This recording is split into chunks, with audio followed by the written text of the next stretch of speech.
Assalamualaikum warahmatullahi wabarakatuh. Alhamdulillah wassalatu wassalamu ala Rasulillah wa ala alihi wa ashabihi wa man tabi'ahum bi ihsanin ila yaumil qiyamah. Alhamdulillah, rasa syukur kita curahkan kepada Allah Subhanahu wa taala yang mana Allah telah memberikan banyak sekali kenikmatan, di antaranya kita bisa mengikuti acara pada hari yang kedua masa pengenalan lingkungan sekolah. Dan tak lupa salawat serta salam kita curahkan kepada Nabi kita Muhammad Sallallahu Alaihi Wasallam serta kepada para sahabatnya, keluarganya, dan kaum muslimin semuanya. Untuk acara pada hari yang kedua ini, yaitu yang pertama adalah pembukaan dan yang kedua adalah parenting dari Bapak Lukman selaku psikologi, dan yang ketiga adalah penutup. Dan mari kita buka acara yang pertama ini dengan bacaan basmalah terlebih dahulu. Bismillahirrahmanirrahim. Kemudian kita lanjutkan acara pada hari ini adalah parenting yang disampaikan oleh Bapak Lukman selaku psikologi. Kepadanya disilahkan. Bismillahirrahmanirrahim. Assalamualaikum warahmatullahi wabarakatuh. Alhamdulillah hamdan katsiran thayyiban mubarakan fi. Allahumma shalli ala Muhammad abdika wa nabiyyika wa rasulika nabiyil ummi wa ala alihi wa ashabihi wa man tabi'ahum bi ihsanin ila yaumiddin. Ya ayyuhalladzina amanu taqullaha haqqa tuqatih wa la tamutunna illa wa antum muslimun. Qala Allah Ta'ala Rabbi ij'alni muqimas shalah wa min dzurriyyati rabbana wa taqabbal du'a. Rabbi habli minas salihin, Rabbi habli minas salihin, Rabbi habli minas salihin. Yang saya hormati pengurus Yayasan Imam Syafi'i, Kepala Sekolah serta Dewan Guru serta Bapak Ibu guru dan wali murid kelas 1 atau siswa baru di SDIT Imam Syafi'i Petanahan. Alhamdulillah, puji syukur kita sanjungkan kepada Allah Subhanahu wa taala yang pada pagi siang hari ini kita bisa bertemu meskipun melalui media yang berbeda. 2 tahun lalu kegiatan ini biasanya diadakan dengan cara offline atau luring atau tatap muka dengan Bapak Ibu, wali murid, siswa baru.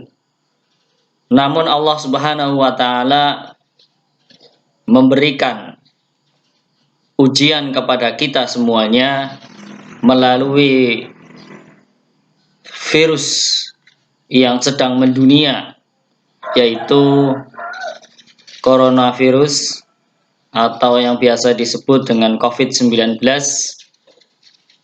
yang kanon ceritanya virus ini adalah virus flu batuk, sehingga gejalanya ya seperti flu, demam, dan hanya akan menyerang pada orang-orang yang memiliki riwayat penyakit. Adapun orang-orang yang sehat, insya Allah dengan imun yang kuat dan iman yang kuat, atau iman yang kuat dan imun yang kuat, insya Allah Allah berikan ujian, Allah berikan keberhasilan, sehingga Bapak Ibu pada kesempatan hari ini dalam kondisi sehat walafiat bisa mengikuti kegiatan MPLS yang diadakan oleh SDIT Imam Syafi'i untuk siswa baru kelas 1 SD. Bapak Ibu yang saya hormati, era pandemi COVID 1 tahun yang lalu itu banyak sekali memakan korban, dan hampir rata-rata korban yang meninggal dari wabah ini adalah orang-orang di atas usia 60 tahun, di mana mereka juga memiliki penyakit bawaan, atau yang kurang dari 60 tahun tapi memiliki penyakit bawaan.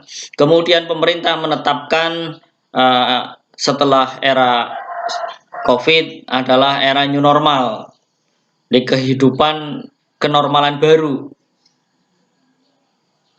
yang sedang kita jalani ini. 1 tahun yang lalu pendidikan juga mengalami kegoncangan dari kurikulum normal menjadi kurikulum khusus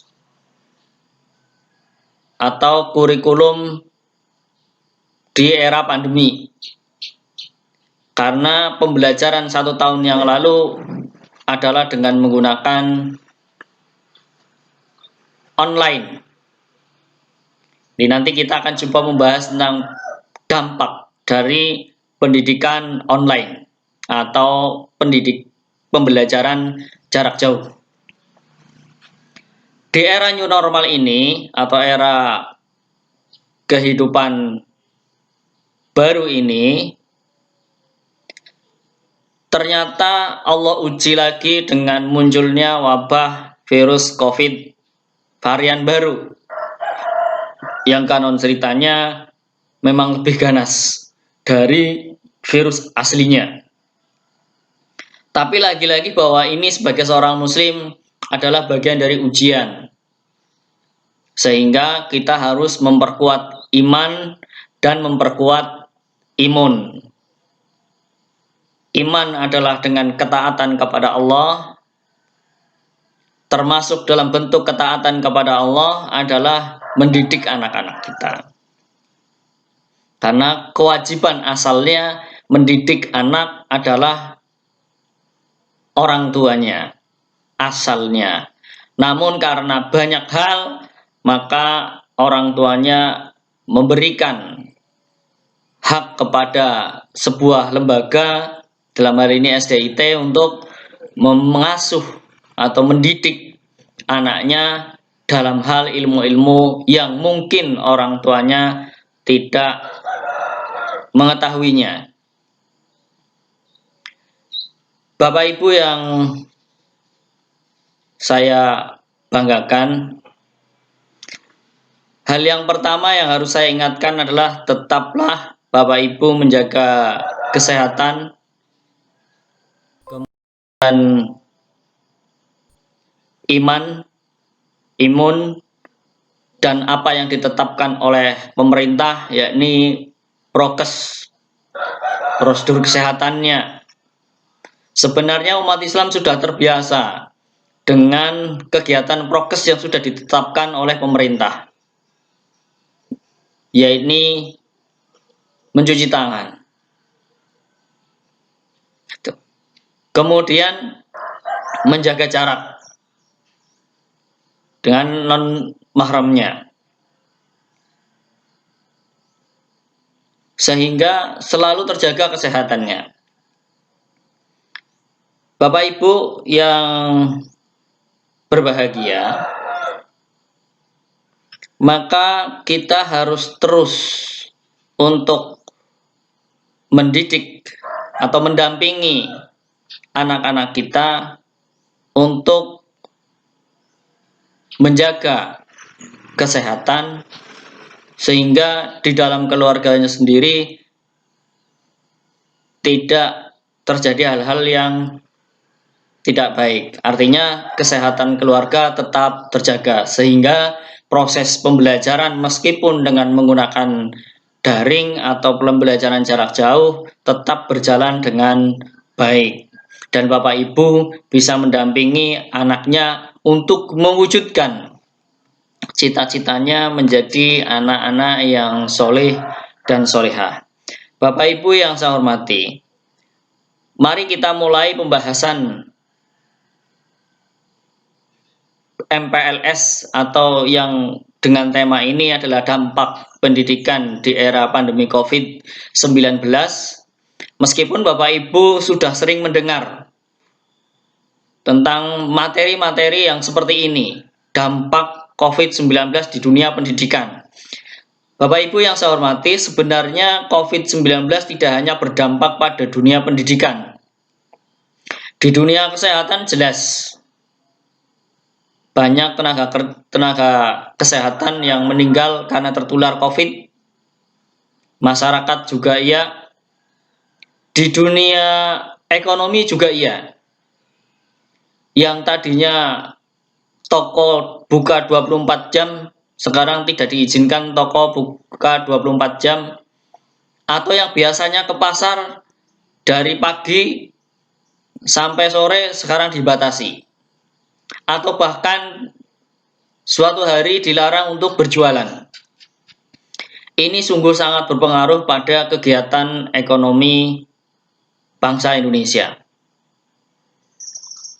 Terutama adalah yang sangat merasakan sekali dari kalangan-kalangan yang pedagang kaki lima. Maka peningkatan ekonomi di era pandemi COVID ini adalah dengan menggunakan kecerdasan IT-nya, sehingga kemudian muncul bisnis-bisnis baru dengan teknologi informatikanya, yakni jual beli online. Nah, ini ada yang berhasil dan ada yang tidak, karena sekali lagi semuanya dikembalikan kepada rezeki Allah Subhanahu wa taala yang mengatur. Bapak Ibu yang dirahmati oleh Allah, tetaplah semangat, tetaplah menjaga kesehatan, dan jika Bapak Ibu keluar dari rumah tetap memakai pelindung, yakni masker, supaya tidak tertular virus COVID-19. Bapak Ibu yang dihormati, yang saya hormati, kalau tadi dampak COVID-nya itu berpengaruh pada tenaga kesehatan, kemudian ekonomi, yang tidak kalah pentingnya adalah bahwa COVID-19 berpengaruh pada dunia pendidikan. Saya akan bercerita sedikit tentang ujian atau wabah yang Allah berikan ini mengenai dunia pendidikan kita. Mohon nanti kalau memang ada yang keliru, sampaikan saja. Yang pertama, pendidikan orang Islam atau umat Islam itu diawali dari alam kandungan. Kalau ini aman dari virus, kalau orang tuanya tidak terkena virus, ya insya Allah yang ada di dalam kandungan tidak terkena virus. Jadi awalnya proses pendidikan itu diawali dari keluarga. Karena keluarga ini adalah madrasah pertama untuk anak-anak. Kapan madrasah ini dimulai? Saat terjadinya pembuahan. Atau Allah sudah meniupkan ruh di dalam kandungan, maka proses pendidikan atau madrasah di dalam keluarga dimulai. Mulai dari sikap-sikap orang tuanya, dari cara mencari rezeki yang halal, kemudian ketika berada di rumah dalam masalah ibadah, ibu yang rajin membaca Al-Quran ketika mengandung, ini akan menguatkan kecerdasan otak pada anak. Karena ternyata anak itu merekam apa yang sedang dilakukan oleh orang tuanya sampai 9 bulan dan kemudian terlahir pada masa kehidupan dunia. Awal masa kehidupan dunia, maka orang tuanya sudah memberikan pengajaran dengan memberikan kalimat yang sederhana, yakni ketika bapaknya memasukkan jarinya kepada mulut si bayi itu dengan diberikan sari-sari kurma, lalu mengucapkan kalimat La ilaha illallah. Ini madrasah pertama.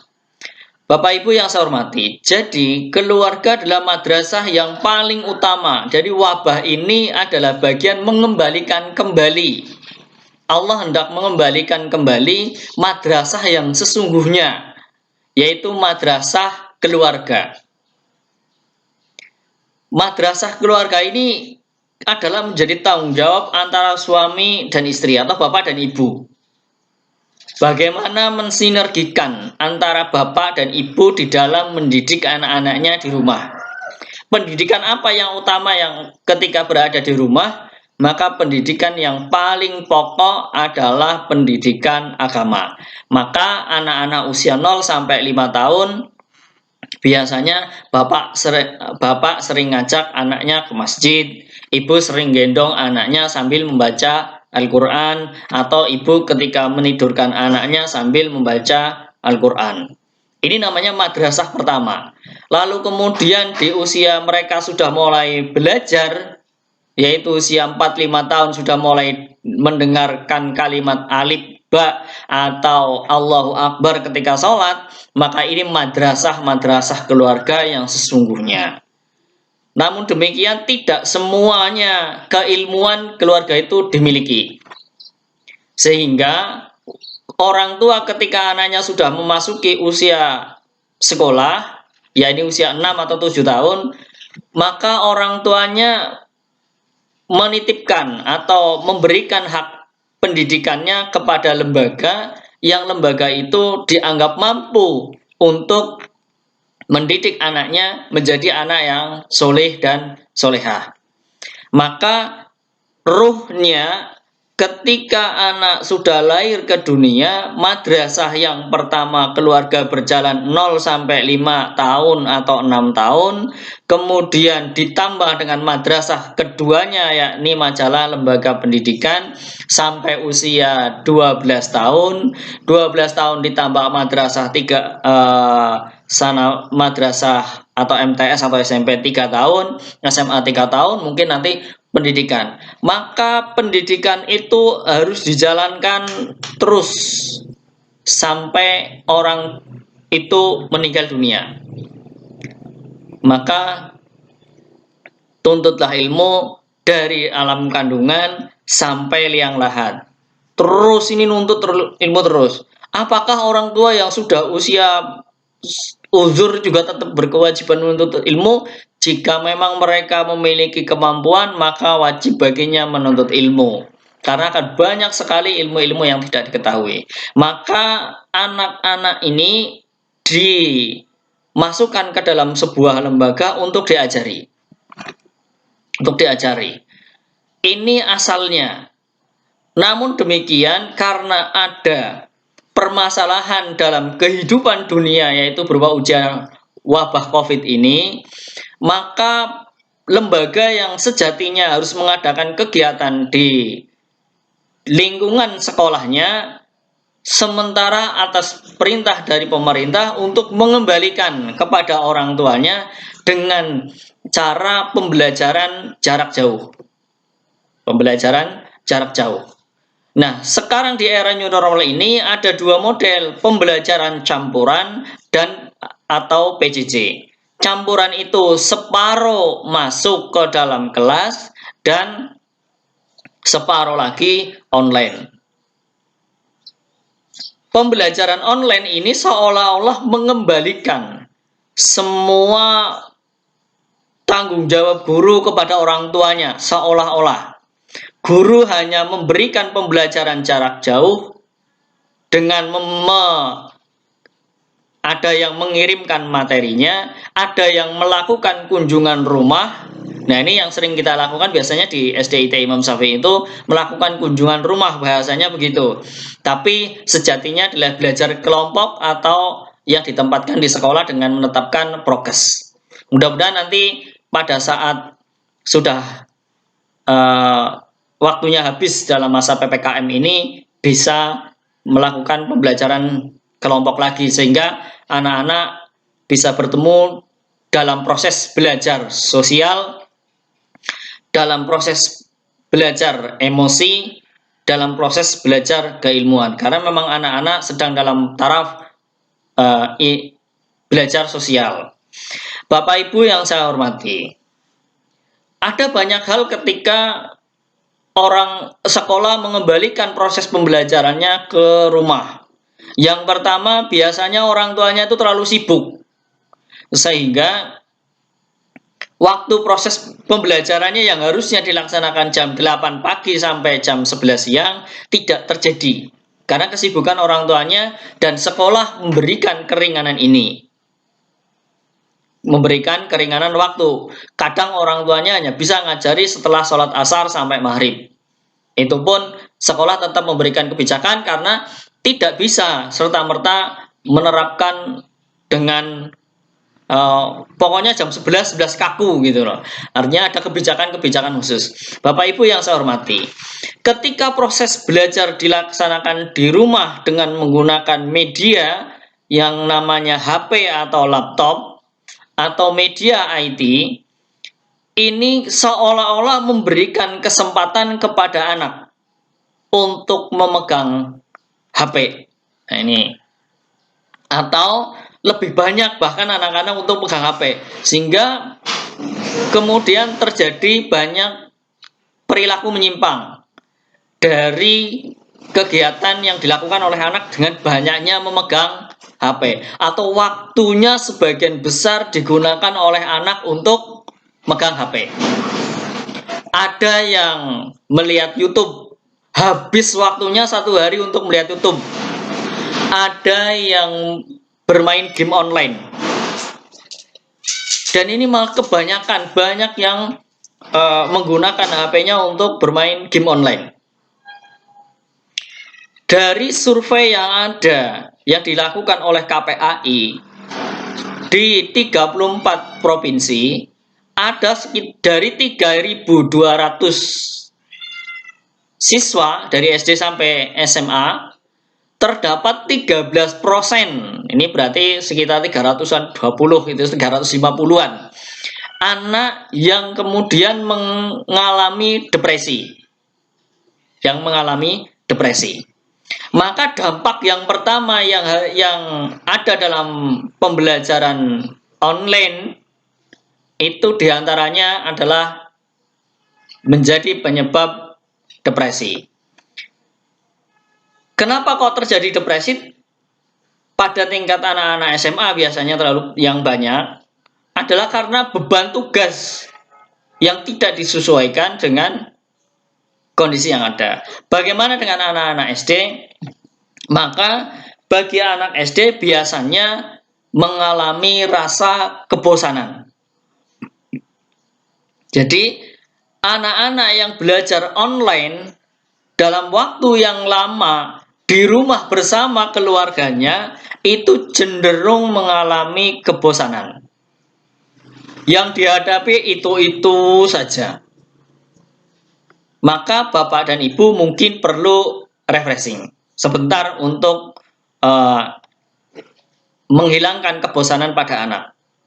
Tetapi yang harus diperhatikan adalah tidak boleh kemudian setelah belajar anaknya dipegangi HP dengan waktu yang lama. Karena ini kemudian akan merusak. Jadi sinar atau gelombang elektromagnetnya nanti akan merusak sel-sel saraf di dalam otak yang bisa menyebabkan terjadinya depresi itu tadi. Ini yang pertama. Mari kita lihat bersama selama 1 tahun kemarin ketika Bapak Ibu mendampingi anaknya belajar di TK. Pembelajaran anak PAUD, anak usia dini, yaitu usia 5 tahun, 6 tahun, belajar di rumah, harus ngajarin gambar, kalau nggak sabar ya akhirnya marah-marah pada anaknya, dan ini efeknya memang gitu. Anaknya sudah dimarahi kemudian sedih dan lain sebagainya. Bapak Ibu yang saya hormati, maka Bapak Ibu perlu kebijakan khusus Jadi ada waktu khusus bagi bapak dan ibu dengan memberikan kelonggaran khusus kepada anaknya dalam mendampingi proses pembelajaran. Maksudnya adalah bahasanya ya, bapak ibu perlu sabar untuk mendidik anak-anaknya. Kemudian yang kedua, dampak yang kedua bagi anak sekolah dasar adalah kesepian. Biasanya anak-anak yang sudah terlanjur sering megang HP, maka dia akan mencari tempat yang sepi, yaitu di kamarnya sendirian, gak ada masalah. Untuk mereka mungkin membuka YouTube untuk melihat film anak-anak, atau mungkin dia bermain game, sehingga mereka merasa sepi, tidak ada yang mendampingi. Hubungan sosial dengan keluarga juga menjadi renggang. Kemudian dengan teman-temannya tidak ada, karena harus waspada. Kalau keluar rumah nanti harus pakai masker dan harus jaga jarak.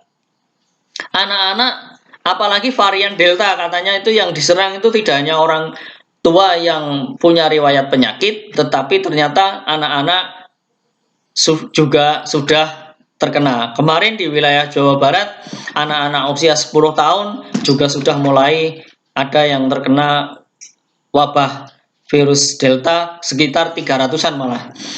Bapak Ibu yang saya hormati, maka ini perlu waspada. Jika anak-anak bermain HP sendirian di dalam kamar, maka tidak ada salahnya orang tua kemudian mengikutinya, mendampinginya, dan kemudian mengarahkannya. Sehingga mereka anak-anak yang bermain HP yang tadinya merasa kesepian, merasa ada pendampingnya. Ketika mereka didampingi, maka mereka akan merasakan kenyamanan. Sehingga ketika diajak untuk ayo belajar, maka dengan sendirinya mereka akan senang untuk mengikuti petunjuk orang tuanya atau keinginan orang tuanya. Bapak Ibu yang saya hormati, kemudian yang ketiga dampak dari proses pembelajaran online ini adalah stres.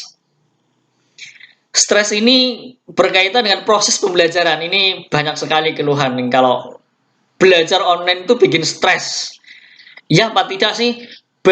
Ada 69 juta di Indonesia, ada 69 juta dengan adanya virus wabah corona ini mengalami permasalahan dalam dunia pendidikan. Mari kita lihat di sebagian kita. Bagi anak-anak yang berada di lingkungan kota dan terfasilitasi untuk belajar online, maka mereka tidak akan mengalami permasalahan. Tapi bagi anak-anak yang di pedesaan, yang HP-nya mungkin nggak ada, medianya nggak ada, sinyalnya juga nggak ada, akhirnya mereka terhambat. Dan 69 juta hampir-hampir mengalami putus sekolah. Dan ini berdasarkan data yang diambil oleh KPAI. Maka proses pembelajaran online ini yang sudah terfasilitasi oleh orang tuanya, maka sesekali orang tuanya harus mengajak jalan-jalan di lingkungan sekitarnya supaya tidak terjadi tingkat kesetresannya anak. Jadi stres ini pada proses pembelajaran online ini memang banyak sekali yang dialami dari tingkat SD sampai SMA. Di SD mereka mengalami banyak, mungkin ada yang Bapak Ibu gurunya memberikan tugas yang terlalu berat. Tapi alhamdulillah di SD Imam Syafi'i Petanaan insya Allah tidak ada. Ternyata dari perjalanan 1 tahun yang lalu anak-anak senang semuanya karena diselingi dengan kegiatan-kegiatan hafalan insya Allah. Bapak Ibu yang saya hormati, Dampak berikutnya dalam proses pembelajaran online adalah siswa itu, anak-anak itu menjadi mudah marah. Kenapa kok menjadi mudah marah? Ini karena pengaruh HP atau HP-nya game online lah, bahasanya orang ngomong itu begitu. Pengaruh game online itu memberikan efek yang sangat luar biasa, atau ketika dia melihat film anak-anak yang antara emosi dengan sedih yang sering dia nampakkan, maka ini akan mempengaruhi psikologis anaknya. Bapak Ibu bisa melihat ketika anaknya mau diajari untuk belajar, kok kemudian dia marah, maka Bapak Ibu tidak perlu memaksakan terlebih dahulu. Beri waktu untuk istirahat sebentar, kemudian baru diajak bersama untuk belajar. Dan yang terakhir, Bapak Ibu, dari dampak proses pembelajaran jarak jauh, seperti yang tadi saya sudah sampaikan di awal, ada 3.200 peserta didik yang disurvei oleh KPAI dari 34 provinsi. Ternyata 13%-nya peserta didik itu mengalami gangguan depresi, dari depresi ringan sampai depresi yang berat. Yang ringan adalah mereka menjadi melamun, menarik diri dari masyarakat, nggak mau bergaul lagi dengan teman-teman sebayanya, dan yang lainnya. Dan yang berat, mereka sampai berkeinginan untuk bunuh diri. Maka Bapak Ibu yang saya hormati, perlu mengawal, perlu kerjasama bareng-bareng antara madrasah rumah dengan madrasah di luar rumah, artinya sekolah, pihak lembaga, sehingga proses belajar mengajarnya dalam kondisi darurat yang seperti ini akan berjalan dengan baik, aman, dan semuanya sehat insyaallah ta'ala. Bapak Ibu yang saya hormati, saya akan sampaikan apa dampak COVID-19 pada dunia pendidikan. Yang pertama, kesempatan belajar menjadi hilang. Ada anak nggak pernah sekolah, nggak pernah tahu gurunya, nggak pernah pakai baju seragam, naik ke kelas 2. Atau ada yang nggak pernah pakai seragam sama sekali, nggak pernah ketemu gurunya, tapi dia lulus dari sekolah. Ada lagi yang akhirnya bagi sekolah swasta yang, mohon maaf ini, operasional pendidikan itu hanya bisa berjalan dari menarik dana operasional sekolah atau SPP bagi dari Bapak Ibu. Kemudian di beberapa sekolah mengalami hambatan, dan ini menjadikan lembaga itu terhenti. Kemudian yang kedua dari dampak COVID di dalam dunia pendidikan adalah angka putus sekolah yang luar biasa. Di antara angka putus sekolah, terutama anak-anak yang sudah dewasa, adalah yang pertama mereka menikah. Ternyata dampaknya luar biasa. Suruh belajar kelompok maksudnya baik, tapi anak-anak berbeda. Kemudian ada sebagiannya lagi bekerja karena merasa di rumah mengalami tadi kesepian, kejenuhan, maka mereka bekerja dan akhirnya menikmati pekerjaannya dan kemudian keluar dari sekolah. Di sebagiannya lagi karena menunggak iuran SPP-nya karena dampak dari ekonominya tadi. Di sebagiannya lagi kecanduan game online. Dan sebagiannya lagi adalah meninggal dunia dengan sebab adanya wabah maupun karena gangguan tadi yang disebabkan oleh depresi. Bapak Ibu yang saya hormati, maka kita bisa ambil sebuah kesimpulan yang sangat sederhana dalam dampak dari era new normal pandemi COVID-19 ini, bahwa madrasah pertama yaitu keluarga harus difungsikan semaksimal mungkin dengan bekerja sama dengan lembaga pendidikan yang di luar rumah.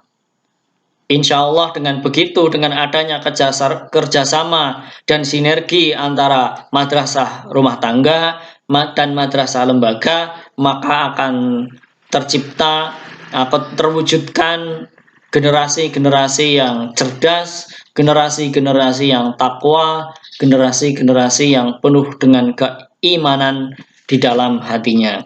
Demikian yang bisa saya sampaikan. Mohon maaf bila ada banyak kesalahan. Mudah-mudahan di lain waktu kita bisa bertemu dengan cara luring atau tatap muka sehingga bisa bertanya dan jawab dan atau bersharing bersama untuk pendidikan anak-anak kita. Sekali lagi terima kasih dan mohon maaf. Salam sehat untuk Bapak Ibu semuanya dan mudah-mudahan Allah senantiasa memberikan kesehatan kepada kita semua sehingga kita bisa menjalankan apa yang Allah dan Rasul-Nya perintahkan dan kita mendapatkan keturunan yang soleh dan solehah sebagaimana doa kita yang selalu dipanjatkan, Rabbi ja'alni muqimas shalah wa min dzurriyyati Rabbana wa taqabbal du'a Rabbi habli minas salihin Rabbi habli minas salihin. Wa akhiru da'wana alhamdulillah. Assalamualaikum warahmatullahi wabarakatuh.